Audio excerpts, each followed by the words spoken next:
السلام علیکم ناظرین، ہمارے چینل کو سبسکرائب کیجیے اور ہمیں سپورٹ کیجیے، بہت شکریہ۔ بسم اللہ الرحمن الرحیم۔ شوہر سے یہ جملہ بولنے والی عورت چاہے کتنی بھی نماز پڑھ رہی ہو، روزے رکھ رہی ہو، اس کی نماز اور روزے قبول نہیں ہوتے اور اسے جہنم میں جانے سے کوئی نہیں روک سکتا۔ شادی کے بعد زندگی کے ایک نئے دور کا آغاز ہوتا ہے۔ اسے پرسکون اور خوشحال بنانے میں میاں بیوی دونوں کا اہم کردار ہے، چنانچہ انہیں ایک دوسرے کا خیرخواہ، ہمدرد مزاج، آشنا، غم گسار اور دل جوئی کرنے والا ہونا چاہیے۔ کسی ایک کی سستی و لاپرواہی اور نادانی گھر کا سکون برباد کر سکتی ہے۔ شوہر حاکم ہوتا ہے اور بیوی محکوم، اس کے الٹ کا خیال بھی کبھی دل میں نہ لائے، لہٰذا جائز کاموں میں شوہر کی اطاعت کرے۔ بیوی کو شوہر کی نظروں میں عزت بھی بخشے گا اور وہ آخرت میں انعام کی بھی حقدار ہوگی، چنانچہ فرمان مصطفیٰ صلی اللہ علیہ وسلم ہے، عورت جب پانچوں نمازیں پڑھے، رمضان کے روزے رکھے، اپنی شرمگاہ کی حفاظت کرے اور اپنے شوہر کی اطاعت کرے تو اس سے کہا جائے گا جنت کے جس دروازے سے چاہے داخل ہو جا۔ بیوی کے لیے یہ بھی ضروری ہے کہ شوہر کے احسانات کی ناشکری سے بچے تاکہ یہ بری عادت نہ صرف اس کی دینوی زندگی میں زہر گھولے بلکہ آخرت بھی تباہ کر دے گی۔ جیسا کہ نبی صلی اللہ علیہ وسلم نے فرمایا، میں نے جہنم میں اکثریت عورتوں کی دیکھی ہے۔ وجہ پوچھی تو فرمایا وہ شوہر کی ناشکری اور احسان فراموشی کرتی ہیں۔ آپ صلی اللہ علیہ وسلم سے یہ ثابت ہے کہ جہنم میں عورتوں کی اکثریت ہے۔ عمران بن حسنین بیان کرتے ہیں کہ نبی صلی اللہ علیہ وسلم نے فرمایا، میں نے جنت میں جھانکا تو اس میں اکثر لوگ فقراء تھے اور جہنم میں جھانکا تو اس میں اکثر عورتیں تھیں، اور اس کے سبب کے متعلق نبی صلی اللہ علیہ وسلم سے پوچھا گیا تو آپ نے فرمایا، عبداللہ بن عباس رضی اللہ تعالیٰ عنہما بیان کرتے ہیں، رسول اللہ صلی اللہ علیہ وسلم نے فرمایا، مجھے آگ دکھائی گئی تو میں نے آگ جیسا خوفناک منظر کبھی نہیں دیکھا، اور میں نے جہنم میں اکثریت عورتوں کی دیکھی۔ ابو سعید خدری رضی اللہ تعالیٰ عنہ فرماتے ہیں، نبی صلی اللہ علیہ وسلم عید الاضحیٰ یا عید الفطر کے لیے عیدگاہ کی طرف نکلے تو عورتوں کے پاس سے گزرے تو فرمانے لگے، اے عورتوں کی جماعت، صدقہ و خیرات کیا کرو، بے شک مجھے دکھایا گیا ہے کہ تمہاری جہنم میں اکثریت ہے۔ تو وہ کہنے لگیں، اے اللہ کے رسول، وہ کیوں؟ تو نبی صلی اللہ علیہ وسلم نے فرمایا، تم گالی گلوچ بہت زیادہ کرتی ہو اور خاوند کی نافرمانی کرتی ہو۔ میں نے دین میں عقل میں ناقص تم سے زیادہ کوئی نہیں دیکھا۔ تم میں سے کوئی ایسے اچھے بھلے شخص کی عقل خراب کر دیتی ہے۔ وہ کہنے لگیں، اے اللہ کے رسول صلی اللہ علیہ وسلم، تو ہمارا دین، ہماری عقل میں نقص کیا ہے؟ نبی صلی اللہ علیہ وسلم نے فرمایا، کیا عورت کی گواہی نصف مرد کے برابر نہیں؟ تو وہ کہنے لگیں، کیوں نہیں؟ تو نبی صلی اللہ علیہ وسلم نے فرمایا، یہ تو اس عقل کا نقصان ہے، کیا جب کسی کو حیض آئے تو وہ نماز اور روزہ نہیں چھوڑتی؟ تو وہ کہنے لگی، کیوں نہیں؟ تو نبی صلی اللہ علیہ وسلم نے فرمایا، یہ اس کے دین کا نقصان ہے۔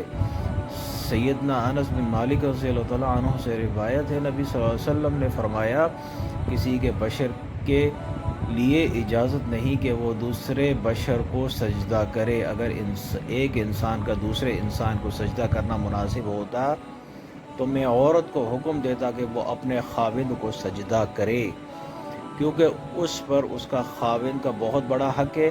اس ذاتی قسم جس کے ہاتھ میں میری جان ہے، اگر خاوند کو پاؤں سے لے کر سر کے مانگ تک پھوڑے نکل آئے اور اسے لہو اور پیپ بہنا شروع ہو جائے اور اس کی بیوی آ کر اس کو چاٹنا شروع کر دے تو پھر بھی وہ اپنے خاوند کا حق ادا نہیں کر سکے گی۔ رسول اللہ صلی اللہ علیہ وسلم کے زمانے میں آپ صلی اللہ علیہ وسلم کے صاحبزادے حضرت ابراہیم رضی اللہ تعالیٰ عنہ کے انتقال کے بعد سورج گرہن ہو گیا۔